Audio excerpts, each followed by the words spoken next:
President Trump issued an executive order today limiting immigration into the United States for 60 days. Cases of COVID-19 are growing on Skid Row. LA County is trying to stop the increase by housing the homeless in hotels. And our new weekly segment, Questions in Quarantine, addresses how states are taking different approaches to restarting their economies. Live from USC, you're watching Annenberg TV News. In a bid to protect millions of Americans who have been laid off, President Trump is temporarily suspending immigration into the U.S. Good evening. I'm Nathan Hyun, reporting from Seattle. And I'm Genevieve Glass, reporting from West Hollywood. But before we get to that, the question that's on all our minds: when will USC go back to in-person instruction? Here's USC's Chief Health Officer. I don't think anyone has a clear answer right now. We are committed to having students back in campus in person as soon as it's safe to do so. We don't know what the future holds. So really what we're doing now is building contingency plans. I can tell you there's been, certainly USC has not made that decision to start online. We are seeing a handful of universities do that. I think that's the minority right now. I think the majority are planning to start in person in some way with a strong contingency planning. Now for the latest on COVID-19 around the world. The total number of confirmed cases is just above 2.5 million, with over 175,000 deaths. That's according to the Coronavirus Research Center at Johns Hopkins University.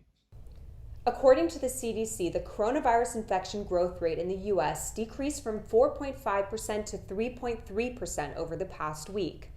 Still, there are 800,000 confirmed cases in the U.S., the most in any nation in the world. Los Angeles County is reporting over 15,000 cases. The percent increase of new cases per day dropped from 17.6% last week to 4.2% this week. California is now the first state to recommend COVID-19 testing for those who are asymptomatic but are in high-risk areas like prisons and nursing homes, according to the LA Times. The state hopes to be running more than 25,000 tests per day by the end of April. However, the director of LA County's Department of Public Health says residents should not be in too much of a rush to get back outside. We're also needing to be sure that we're able to protect the people who are most vulnerable to serious illness and death from COVID-19. This especially includes people that are living in our nursing homes and assisted living facilities, people who are experiencing homelessness, and people who live in communities that are under-resourced, where they have less access to health care and they have higher rates of underlying health conditions. We can't reopen safely until we make sure that we protect those who are most vulnerable. According to Farrer, over a third of deaths from COVID-19 happened in facilities like nursing homes and correctional facilities. She also recommended that people observe social distancing when businesses begin to reopen and encourage people not to consider May 15th a, quote, magic date. Hi everyone, Erin Falstrup here, political correspondent coming to you from near campus at Menlo Avenue. So President Trump announced today that his administration will halt immigration into the United States, saying it only applies to people seeking green cards. In order to protect American workers, I will be issuing a temporary suspension of immigration into the United States. This pause will be in effect for 60 days, after which the need for any extension or modification will be evaluated by myself and a group of people. He said the order would be specifically for people seeking permanent residency in the United States. We spoke to a green card applicant who's the brother of a producer at Annenberg Media and an immigration policy expert who says the order wouldn't change the steps the federal government has already taken to halt immigration. In practicalities, he's just restricting the grant of permanent residence to people for 60 days. I don't think that this is really going to have an impact. I think it's just a political move as opposed to really serving a function. What's going to happen here is there's going to be litigation around it, and then courts will have to decide whether it's reasonably related to the objective, and then whether that objective is constitutional. It saddens me that Trump is going this route, as well as, for me personally, it affects my day-to-day and my immigration standing here in the United States. We could lose our ability to even stay here and live here and we would have to go back to where our passport says we are from. The president says he's likely to sign the order tomorrow. Back to you guys. LA public health officials are concerned about the spread of COVID-19 among the homeless population. 43 people have tested positive at the Union Rescue Mission on Skid Row, and 27 of them never showed any symptoms. The Homeless Service Coordinator for LA County says there's a new initiative helping to keep members of this community safe. Project Room Key is a public health reaction to COVID-19 virus. By getting as many people experiencing homelessness into these hotels where they can self-isolate and protect themselves from the COVID virus. Not only are we protecting that population, but we're also helping ensure the safety of residents around the hotel sites. In LA County alone, nearly 60,000 people are experiencing homelessness. Mayor Eric Garcetti and the Los Angeles Homeless Services Authority aim to get 15,000 of the most at-risk people off the streets. COVID-19 appears to be the cause of more disputes between renters and landlords.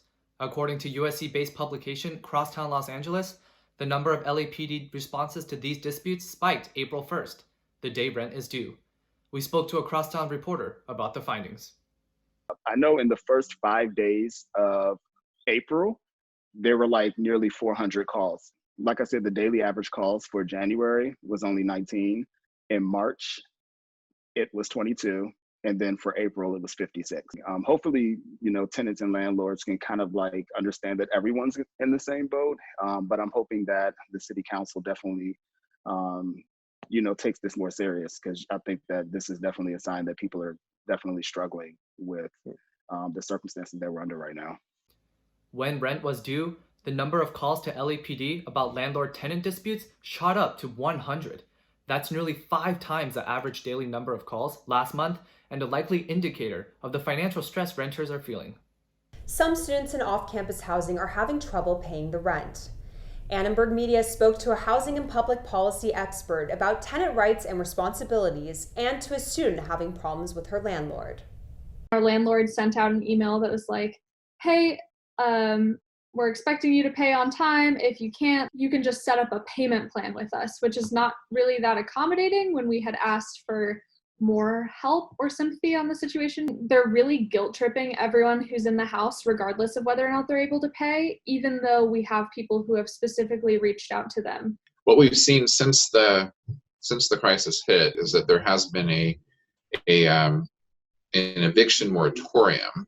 I think what's happening with landlords is that you're seeing many of them try to do their best to collect whatever rent they can now, but they do know, although they may not apprise renters of their rights, that this moratorium is in place. Well, I think students or any tenants just need to recognize that if they aren't paying now, they will have to pay down the road. Hello and welcome to Questions in Quarantine. Now, here in California, we've been under stay-at-home orders for a whole month. And as we look ahead to the summer and even to the fall, people are starting to think about what it'll be like to return to normal.